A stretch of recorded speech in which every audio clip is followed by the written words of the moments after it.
సంచలన నిర్ణయాలతో తెలుగుదేశం పార్టీ బలోపేతం దిశగా జనసేనాని ప్రణాళికలు కోలుకుంటూ వడివడిగా అడుగులేస్తున్న వైసీపీ. ఆంధ్రప్రదేశ్లో రాజకీయం రంజుగా సాగుతోంది. ఎన్నికలు ముగిసి ఇంకా ఏడాది కూడా పూర్తి కాలేదు. పాలన పూర్తి స్థాయిలో పట్టాలెక్కలేదు. ఆంధ్రప్రదేశ్ రాష్ట్రంలోని ప్రధాన పార్టీలు మాత్రం ఇప్పటి నుంచే రాజకీయాన్ని రక్తికట్టిస్తున్నాయి. వచ్చే ఎన్నికల్లో ఎలాగైనా సరే అధికారాన్ని నిలబెట్టుకోవాలని తెలుగుదేశం పార్టీ, తమ బలాన్ని వీలైనంత వరకు పెంచుకోవాలని జనసేన పార్టీలు ప్రణాళికలు సిద్ధం చేస్తున్నాయి. ఇప్పటి నుంచే ప్రభుత్వం మీద వ్యతిరేకత పెంచేలా, ప్రభుత్వం చేస్తున్న తప్పిదాలను వీలైనంత వరకు ప్రజాక్షేత్రంలో ఎండగట్టేందుకు వైసీపీ కూడా అదే స్థాయిలో కృషి చేస్తోంది.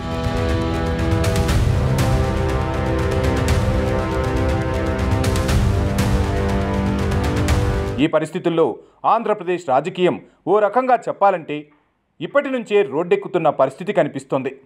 ఇక ముందుగా సంచలన నిర్ణయాలతో టీడీపీ ప్రణాళికలు రచిస్తుంది. టీడీపీ సంచలన నిర్ణయాలు తీసుకుంటోంది. ఆంధ్రప్రదేశ్లో రాజకీయం రాజుకుంటుంది అనడానికి టీడీపీ పాలిట్ బ్యూరోలో తీసుకున్న కొన్ని నిర్ణయాలే నిదర్శనం. 2024 ఎన్నికల్లో అద్భుత విజయాన్ని సాధించింది తెలుగుదేశం పార్టీ. ఇంకా ఏడాది కూడా పాలన పూర్తి చేసుకోలేదు.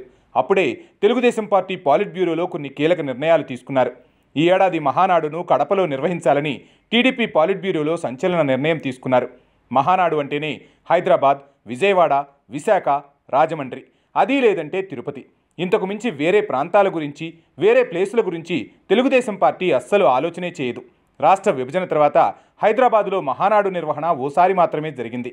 ఈ పరిస్థితుల్లో మహానాడు నిర్వహణ విషయంలో టీడీపీ ఆలోచన విధానం నెమ్మదిగా మారుతోంది. ప్రతిపక్షంలో ఉండగా ఒంగోలులో మహానాడు నిర్వహించింది. అప్పటి నుంచి పార్టీకి ఊపు వచ్చింది. ఇప్పుడు అధికారంలోకి వచ్చిన తొలి ఏడాదిలో జరుగుతున్న మహానాడును కడపలో నిర్వహించాలని నిర్ణయం తీసుకుంది. ప్రత్యర్థి వైసీపీ అధినేత జగన్మోహన్ రెడ్డి సొంత ఇలాకాలో మహానాడు నిర్వహించాలనే ఆలోచన రాజకీయంగా చాలా కీలకమైనది. సంచలన నిర్ణయం అనే చెప్పాలి.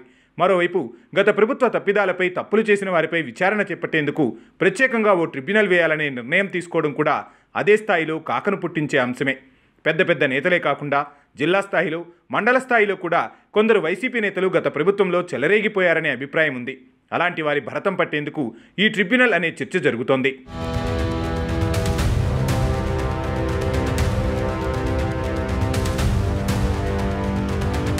పార్టీ బలోపేతం దిశగా జనసేనాని ప్రణాళికలు. జనసేన కూడా అదే తరహాలో జనంలోకి వెళ్తోంది. జనంలోకి జనసేన అంటూ ఏకంగా మాజీ మంత్రి పెద్దిరెడ్డి రామచంద్రారెడ్డి నియోజకవర్గం పుంగనూరు నుంచే సమరశంఖం పూరించింది. ఈ సమావేశం ఏర్పాటు చేయడానికంటే ముందు అటవీ భూములను కబ్జా చేశారంటూ పెద్దిరెడ్డి మీద విచారణకు ఆదేశించారు జనసేనాని పవన్ కళ్యాణ్. ఆ తర్వాతే జనంలోకి జనసేన కార్యక్రమాన్ని తలపెట్టారు. ఈ పరిణామాలను బేరేజు వేసుకుంటే జనసేన కూడా వ్యూహాత్మకంగా అడుగులు వేస్తుందనే చెప్పాలి. ఆ పార్టీ ప్రధాన కార్యదర్శి నాగబాబు నేతృత్వంలో జనంలోకి జనసేన కార్యక్రమం మొదలెట్టారు. గోదావరి జిల్లాలో పవర్ఫుల్గా, కోస్తాలోని మిగిలిన జిల్లాలు, ఉత్తరాంధ్ర జిల్లాలో ఓ మాదిరిగా, రాయలసీమ జిల్లాల్లో నామమాత్రంగానే ప్రభావం చూపే జనసేన పక్కా ప్రణాళికతో జనంలోకి వెళ్తున్నట్టు కనిపిస్తోంది. రాయలసీమలో కూడా బలోపేతమయ్యే రీతిలో జనసేన పావులు కదపడాన్ని, అందున వైసీపీ పెద్ద తలకాయ పెద్దిరెడ్డిని టార్గెట్ చేసుకుని పొంగనూరులో భారీ బహిరంగ సభలు పెట్టడాన్ని చూస్తే జనసేన అత్యంత వ్యూహాత్మకంగా అడుగులు వేస్తుందనే చర్చ రాజకీయ విశ్లేషకుల్లో వ్యక్తమవుతోంది.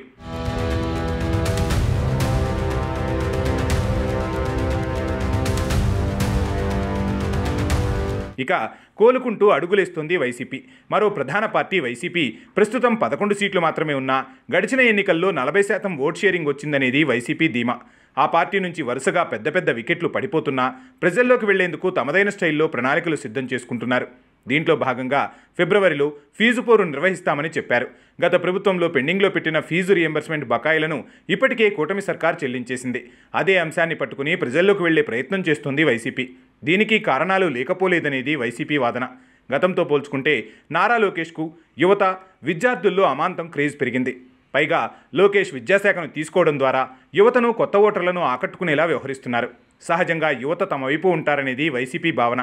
గత ఎన్నికల్లో తమను వీడి లోకేష్, పవన్ కళ్యాణ్ వైపు యువత మొగ్గు చూపారు. తిరిగి తమ గూటికి వారిని తెచ్చుకోవాలని వైసీపీ అడుగులేస్తోంది. యూత్ రిలేటెడ్ కార్యక్రమాలు, ఆందోళనలు చేపట్టాలనేది తమ వ్యూహం అనేది వైసీపీలో జరుగుతున్న చర్చ. ఈ క్రమంలో వైసీపీ కూడా నెమ్మదిగా స్పీడు పెంచేసింది. త్వరలోనే జగన్ కూడా జిల్లాల్లో పర్యటించడం ఖాయమంటున్నారు. ఇలా 3 ప్రధాన పార్టీల్లోనూ రాజకీయ వేడి పెరిగింది. ఏడాది కూడా పూర్తి కాకముందే పార్టీలు ఈ విధంగా జనంలోకి వెళ్లేందుకు ప్రణాళికలు సిద్ధం చేసుకోవడం అరుదుగానే జరుగుతోంది. అధికారంలోకి వచ్చామని రిలాక్స్ కాకుండా కూటమి పార్టీలు ప్రజల్లోకి వెళ్లే ప్రయత్నం చేయడం, అలాగే అధికారం కోల్పోయిన వైసీపీ కూడా జనంలోకి వెళ్లేందుకు ప్రణాళికలు రచించుకోవడం చూస్తుంటే టార్గెట్ 2029 అన్నట్టుగా ఇప్పటి నుంచే ఆంధ్రప్రదేశ్లోని ప్రధాన పార్టీలు స్కెచ్లు వేసుకుంటూ ముందుకు సాగుతున్నాయి.